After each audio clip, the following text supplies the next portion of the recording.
All right, here we go. We're gonna play a little game called What the, like, what the H? H stands for heck. So I'm gonna do a problem wrong, make a common mistake, and you are going to tell me what my mistake was.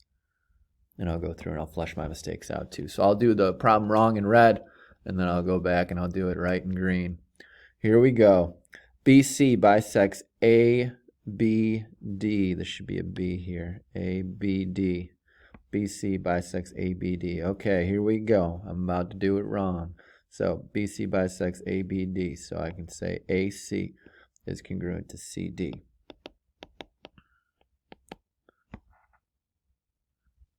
Ooh. I'm working on it. I guess I don't have to pause it. Undo, undo. No. I didn't say AD is bisected by C.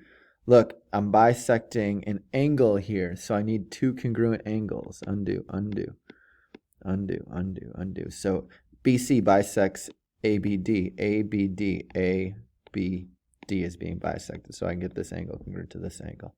Angle ABC is congruent to angle DCB. Ching, ching. Next one. BD bisects AC. BD bisects AC. BD bisects AC. So I'm going to say that DE is congruent to EB because BD bisects AC. Nope, got it wrong again. Dang, I'm really off my game today. So you got to think about what's the knife and what's being cut, right? BD is bisects AC. So this guy is getting cut. This guy is doing the cutting. So let's undo some of this stuff here. So AC is getting cut. AC is getting cut. So AC is getting cut by BD. So we can say that AE is congruent to EC. Cha-ching! I need to work sound effects into this next time. Next one. We got another bisect. DB bisects CDA. CDA. So I'm going to say, let's see here. I'm going to say that boom is congruent to boom. Angle ACE is congruent to angle ECD. How'd I do? Nope. Dang, I got it wrong again. Again, CDA is being bisected. CDA, let's trace that out. CD to A is being bisected, right? And if I bisect an angle, I get two congruent angles, not two congruent segments. So let's erase this. This is not true. I can zoom in, erase that real quick. Not true, not true. So we're going to go ahead and say CDA is being bisected. So since CDA is being bisected, I can mark those two angles congruent. Angle CDB is congruent to angle ADB. Or if you wanted to, you could stop at F. You could say angle CDF is congruent to angle ADF.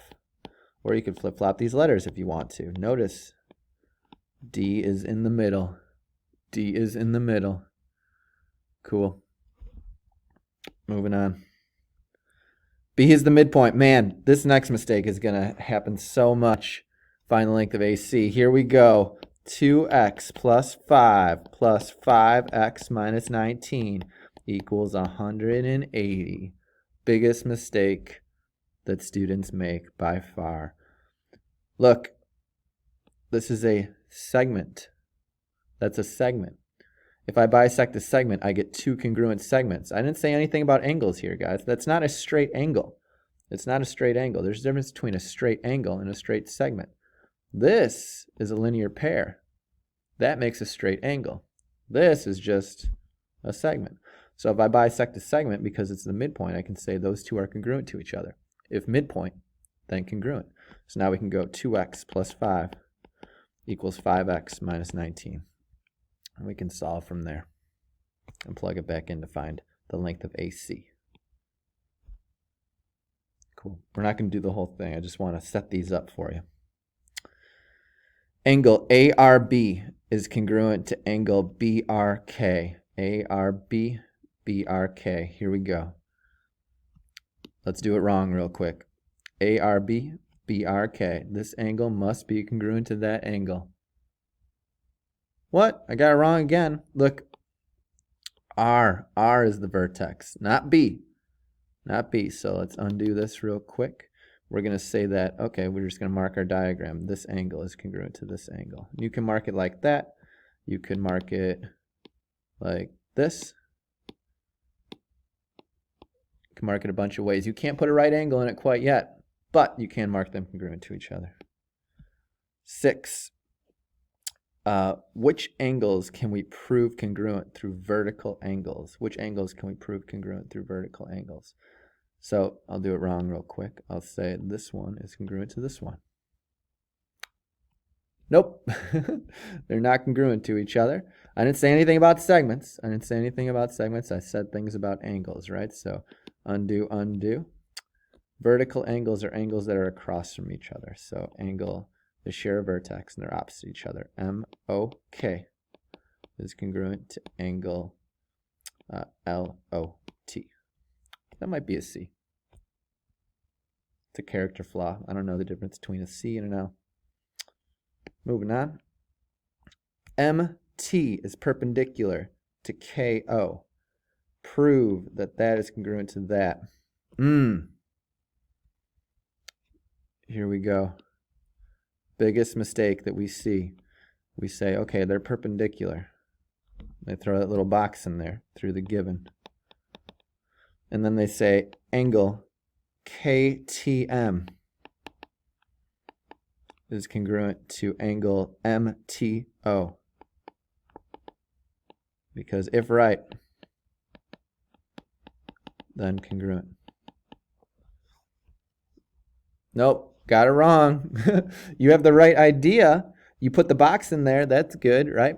But we're not quite there. You're missing a step. Where did you say, look back in your proof? What I always say is look back in your proof. Where back in this proof did you say anything about a right angle? Or did I say anything about a right angle?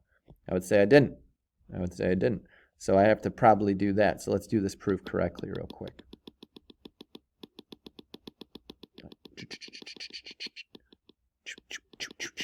Actually, the given part was right. I marked my diagram correctly, but now I'm going to say that angle KTM and angle OTM are right. Because if perp, then right. Oh, I almost did what I was going to tell you not to do. I almost wrote 90. That's not the definition. If perp, then right. Now, since they're both right, I can get angle KTM congruent to angle OTM, because if right, then congruent. If you wanted to, you could have had a middle step saying that they're both 90, and then say if same measure, then congruent. Boom. We're going to skip that one. Let's do this one real quick. Make a congruency statement. This will be our last one. We'll do 8 of these today. I want to be cognizant of your time. That's something adults say from time to time when they know that they're wasting your time. Make a congruency statement. So these triangles are congruent to each other. These triangles are congruent to each other. Why? Well, in order to be congruent, remember from our lesson the other day, I need 3 sets of angles, 3 sets of sides. So let's see the angles. This angle is congruent to this angle. That's good. This one's congruent to this one. That's good. These are both 90. That's good. The side's congruent to this side. That's good. The side's congruent to this side. Also good. And then we have the reflexive property in the middle to get BD congruent to itself. So make a congruency statement. Triangle blah, blah, blah is congruent to triangle blah, blah, blah. Let's move this over a little bit. So I'll do it wrong real quick, and you can tell me what I did wrong. Triangle BAD. BAD is congruent to triangle CBD. What did I do wrong? Dang, I'm pretty sure I got it right. I used 3 letters at one triangle and 3 letters at the other. Well, let's check it. Is B congruent to B? Is B congruent to C? Is this angle right here congruent to this angle right here? I would say, well, first of all, this is an angle B. It's ABD, Are these two angles congruent? No. The corresponding angles and sides need to be in the same place in this congruency statement. So instead of that, I would do something like this. I would say angle BAD, or triangle BAD. So let's keep that same orientation. So I want B down to A over to D. I'm going to have to do that same thing. B down to C over to D. And then you can see a bunch of things. You can see which segments are congruent. You can see which angles are congruent. B is congruent to B. A is congruent to C. D is congruent to D. So it tells you everything. Over here, this is no good. That's no good. I should even erase it. Wow, great job. Actually, I don't know if you did a great job. I'm assuming you did a great job, because that's how you roll. Hey, have a great day. Peace.